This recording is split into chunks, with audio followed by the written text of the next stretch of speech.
제20대 총선의 공식 선거운동이 오늘 0시부터 시작됐습니다. 선거운동 기간에는 후보자와 선거사무장, 회계 책임자 등은 어깨띠나 소품을 착용하고 선거운동을 할 수 있으며 일반 유권자도 공개된 장소에서 후보자에 대한 지지 호소가 가능합니다. 이에 따라 대부분의 후보들은 어제까지 선거 캠프 출정식을 마쳤고 오늘 아침부터 본격적인 선거운동에 들어갔습니다. 선관위와 경찰 등 관계기관은 24시간 비상체제를 가동하고 불법 선거운동 감시 활동에 들어갔습니다. 20대 총선을 앞두고 각 지역 후보들의 주요 정책을 들어보는 시간, 오늘은 그 세 번째 순서로 순천시 선거구 출마 후보들의 핵심 공약을 정리했습니다. 김주희 기자입니다. 새누리당 이정현 후보는 순천의 의과대학과 부속병원을 성공적으로 유치하고 현재 진행 중인 굵직한 지역 현안을 마무리할 수 있도록 힘을 실어달라고 강조했습니다. 우리 순천의 대변화와 변혁을 이끌 수 있는 많은 계획들을 가지고 있고 또 추진을 해오고 있는 만큼 그런 일들을 꼭 제 손으로 마무리 짓고 싶습니다. 더불어민주당의 노광규 후보는 대기업에 집중된 왜곡된 경제 구조를 바로잡고 생태 기반 산업 구조 개편과 함께 지역 청년 일자리 창출 등 경제 활성화 공약들을 제시했습니다. 저는 순천에 지금 자아몰드라든가 이런 것들을 계획하고 있습니다. 아마 100만 정도 순천을 찾게 되면 순천 도심의 경제는 완전히 달라질 겁니다. 국민의당 구일승 후보는 원도심 활성화 대책과 함께 생태와 산업이 조화를 이루면서 지역 경제 활성화를 도모할 수 있는 구체적인 구상을 밝혔습니다. 순천 경제 포럼을 시장과 국회의원이 참여하고 지역의 경제단체들이 다 모여서 중지를 모으는 협의체를 구성하도록 하겠습니다. 민주당 최용준 후보는 상업도시로의 도약을 위해 새로운 미래 먹거리를 창출하고 청년 일자리를 만들어내는데 모든 역량을 집중할 것이라고 강조했습니다. 우리 순천 지역에 청년 인구가 약 7만 정도 되는데요. 1만 명의 청년 보부상을 양성하겠다라는 어떤 그런 공약을 가지고 있습니다. 민중연합당의 정호균 후보는 재벌 기득권 정치를 서민 정치로 세우고 노동자 복지 증진, 농가소득 안정 대책을 핵심 공약으로 내놨습니다. 우리 농민들께 월 20만 원 농민수당을 지급하여 보답하겠습니다. 기초농산물 국가가 수매해서 농민들 농산물 가격 보장하겠습니다. 무소속 박상욱 후보는 누리과정 예산을 전액 국가가 지원하고 저출산 해소, 노인 복지 향상을 위한 대책을 내놨습니다. 자식들과 국가를 위해서 노력하신 어르신들을 위해서 기초노령임금을 40만 원으로 인상해야 할 것이며 저는 그 일에 앞장서겠습니다. 또 순천시 선거구에 출마한 6명의 후보들은 지역의 주요 현안인 도시연합의 필요성에 공감하고 각각의 구체화 방안들을 제시하기도 했습니다. 호남 지역에서 유일하게 여야가 치열하게 격돌하면서 전국의 주목을 받고 있는 순천시 선거구. 후보들의 본격적인 선거운동 개시 시점이 초읽기에 들어가면서 지역 유권자들의 표심은 어느 쪽으로 향할지 관심이 집중되고 있습니다. MBC 뉴스 김주희입니다. 순천시 선거구의 민중연합당 정호균 후보가 더민주당 노관규 후보의 야권 연대 제안을 거절했습니다. 정호균 후보는 노관규 후보가 제안한 야권 연대 필요성에 대한 주장이 야권 연대 정신과 가치에도 맞지 않을 뿐더러 기득권을 연장하기 위한 것이라고 주장했습니다. 또 노 후보의 주장은 야권 연대를 위해 다른 당의 후보들은 그만두라는 의미라고 비난했습니다. 노관규 후보는 어제 선대본부 출정식에서 여당의 독주를 막고 호남의 자존심을 회복하기 위해서는 범야권 연대가 필요하다고 제안했습니다. 여수시 을 선거구에 출마한 백무현 후보의 단일화 제안에 대해 김상일 후보와 황필환 후보가 제각각 다른 의견을 내놨습니다. 민중연합당 김상일 후보는 어제 기자회견을 열고 주승용 의원과 국민의당을 심판해야 한다는 백 후보의 의견에는 동의하지만 기득권 세력인 더불어민주당도 반성해야 한다며 자신에게 힘을 실어줄 것을 주장했습니다. 정의당 황필환 후보는 백 후보의 일방적 단일화 제안은 거대 정당이 소수 정당을 흡수하려는 것이라며 이를 거부했습니다. 더민주 백무현 후보는 지난 29일 김상일 후보와 황필환 후보에게 국민의당 주승용 후보에 대항하는 후보 단일화를 제안한 바 있습니다. 선거운동이 본격적으로 시작되면서 각 당의 후보들이 13일간의 열전에 들어갔습니다. 특히 두 당의 주도권 경쟁이 뜨거울 텐데요. 이번 총선의 승부처는 어디에 있는지 살펴봤습니다. 한신구 기자입니다.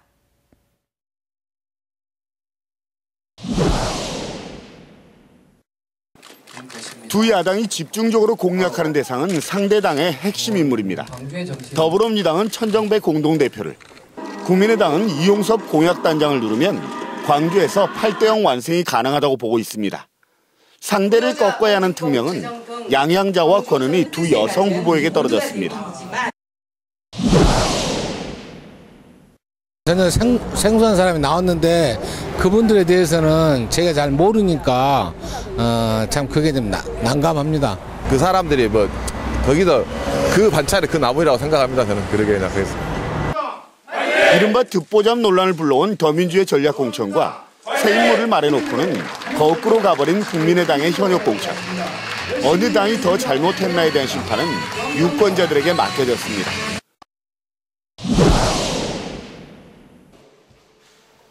후보에 대한 평가가 불분명한 상황에서는 총선 이후 전국에 대한 기대와 전망이 표심에 반영될 수 있습니다. 어느 세력에 표를 줘야 호남 유권자들이 바라는 정권 교체를 이뤄낼 수 있는지가 선택의 기준이 될 것으로 보입니다. 여론조사에서 제대로 잡히지 않는 그러니까 20대, 30대 요 계층의 정치 선택이라고 하는 게 남아있는 거고, 표심을 드러내지 않는 젊은 유권자와 아직 누구를 지지할지 정하지 못한 부동층의 향배는 예상과 다른 결과를 만들어낼 수 있습니다. 이 밖에도 호남 이외 지역에서 야권 연대가 성사되는지, 또 실패한다면 어느 쪽의 책임이 더 큰지에 대해서도 유권자들이 투표로 심판할 수 있습니다. MBC 뉴스 한신구입니다. LF 아울렛 광양점의 공사 중단 기간이 길어지고 있습니다. 시와 시민단체 간의 소송이 지연되고 있기 때문인데 광양시도 업체 측도 조바심이 커지고 있습니다. 박광수 기자입니다. 축구장 11개 면적에 모두 1,000억 원이 투입되는 LF 아울렛 광양점 공사 현장입니다.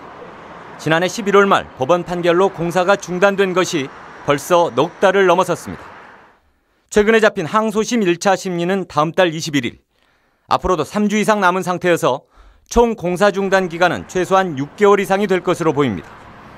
법원 인사철을 맞아 재판부 구성이 변경된 데다 광주고법의 소송 업무 부담이 커 진행이 원활하지 못하기 때문으로 전해지고 있습니다. 공사가 중지되고 재개되지 않는 것에 대해서 지속적인 문의가 들어오고 있습니다. 그래서 시에서도 적극 지금 행정적으로 또 법률 자문을 지원을 통하고 있습니다. 여기에다 일단 공사 중단 조치를 풀기 위해 추진했던 항고 절차도 역시 본안 소송과 함께 지연되고 있는 상황. 중장비 임대 비용 등으로 한 달에 수십억 원 상당의 비용 손실이 불가피한 업체 측의 조바심이 갈수록 커질 수밖에 없습니다. 가능한 상반기 내에 공사에 착수해 석 달 안에 큰 공사는 마무리한다는 목표로 사업 계획을 조정하며 소송 절차에 촉각을 기울이는 분위기입니다. 공사가 중단된 뒤 5달 만에야 시작되는 다음 달 항소심이 언제쯤 어떻게 마무리될지 주목됩니다. MBC 뉴스 박광수입니다. 세월호 두 번째 청문회가 마무리되면서 또 다른 참사를 막기 위해 반드시 파헤쳐야 할 의혹들이 드러났습니다. 이 의혹들을 규명하기 위해서는 대통령과 국회가 약속했던 특검이 실시돼야 한다는 목소리가 높습니다. 김진선 기자가 보도합니다. 그저 자식만 잘 키우는 게 저의 보람이었고 부모로서 할 일이었습니다. 그런데 우리가 싸우고 싶어서 싸우니까, 소리 지르고 싶어서 소리 지르니까, 그저 우리 아이 자식을 볼 수 없다는데, 알고 싶다는데 왜 알려주지 않는지. 세월호가 침몰한 원인은 2년째 미궁입니다. 낮은 복원력과 급변집, 과적과 부실한 고박 등을 대법원은 참사의 직접적 원인으로 인정하지 않았습니다. 2차 청문회에서도 증인들은 모르쇠와 책임 회피로 일관했습니다. 공무원들은 그것을 기본으로 해서 적용 법령을 적용을 해서 그것도 하는 겁니다. 항만청에서 그런 요건을 제대로 수행하지 않아서 검사를 안 하면 누가 그걸 걸립니까? 승인은 기억이 없다고 거짓말하고 국정원도 거짓말한 거죠? 또 나오잖아요. 아니 그렇다고 해서 기억이 없는 걸 거짓말이라고 표현하는 동의할 수 있습니다. 알겠습니다. 청문회에서는 정부가 발표한 항적도의 오류, 진도와 제주 VTS 녹취록의 편집 정황, 국정원과 청해진 내용, 특히 세월호와의 유착 등 파헤쳐야 할 의혹들이 확인됐습니다. 하지만 세월호가 인양되기도 전인 오는 6월까지만 예산을 배정받은 특조위는 사실상 시간이 부족한 상태. 당초 특조위에 수사권과 기소권을 주지 않는 대신 특검 도입을 합의했던 국회는 여전히 대답이 없습니다. MBC 뉴스 김진선입니다. 순천시가 4월 1일인 내일부터 쓰레기 불법 투기 과태료를 100% 인상합니다. 순천시는 쓰레기 없는 도시를 만들기 위해 종량제 봉투 미사용에 대한 과태료를 기존 10만 원에서 20만 원으로 100% 인상하고 4월 1일인 내일부터 시행하기로 했습니다. 시는 또 무단 투기 신고자에게는 과태료 부과 금액의 30%를 신고 포상금으로 지급하고 CCTV 80대와 민간 감시 요원 등을 활용해 불법 투기를 실시간 감시 적발할 계획입니다. 그동안 시는 쓰레기 불법 투기를 근절하기 위해 불법 투기 쓰레기 미수거, 단속 기동반 운영, CCTV 설치 등 다각적인 노력을 펼쳐왔지만 상습적인 불법 투기가 근절되지는 않았습니다. 여수시가 해외 관광객 유치를 위해 관계기관과 합동으로 셔틀버스 운행을 다양화합니다. 여수시와 한국관광공사는 지역 주요 관광지를 돌아볼 수 있는 외국인 관광객 셔틀버스를 최근 도입한 데 이어 다음 달 말부터는 일본인 관광객 전용 버스도 운행할 예정이라고 밝혔습니다. 이와 함께 여수시는 도심을 순환하는 2층 버스도 다음 달부터 하루 한 차례씩 야간 운행에 들어간다고 덧붙였습니다. 순천시가 1박 2일 이색적인 버스 정책 투어에 나섰습니다.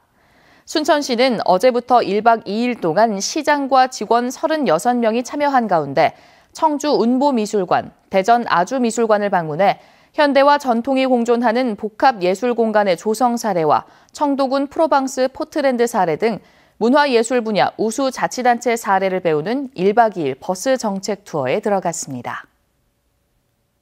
바라본 서울 모습입니다. 오늘 아침 대체로 맑은 하늘로 출발하고 있습니다. 현재 시정도 20km 안팎으로 시원하게 트여 있습니다. 오늘은 따스한 봄 햇살이 내리쬐면서 기온이 크게 오르겠습니다. 5월 초순에 해당하는 기온을 보이겠는데요. 서울과 광주가 21도, 대구도 22도까지 오르겠습니다. 또 오전까지 수도권과 남부 일부 지방에서는 미세먼지 농도가 일시적으로 올라갈 수 있겠지만요. 낮부터는 차츰 전국에서 보통 수준을 회복할 것으로 보입니다. 다만 지금 동쪽 지방을 중심으로는 갈수록 건조특보가 확대되고 있습니다. 오늘도 불이 나지 않도록 각별히 주의하시는 게 좋겠습니다. 현재 구름 영상입니다. 남부 지방을 중심으로는 구름이 많이 지나고 있고 중부는 대체로 맑은 하늘을 보이고 있습니다. 오늘 중부 지방 가끔 구름만 지나겠고요. 남부는 흐린 가운데 낮부터 밤 사이 제주도에서는 5mm 안팎의 비가 조금 내리겠습니다. 현재 기온은 서울이 6.4도, 대구 7.9도로 쌀쌀하게 출발하고 있습니다. 하지만 낮 기온은 서울이 21도, 대구 22도까지 올라 따뜻하겠습니다. 다가오는 일요일에는 남부지방을 중심으로 봄비가 내릴 전망입니다. 내셨습니다.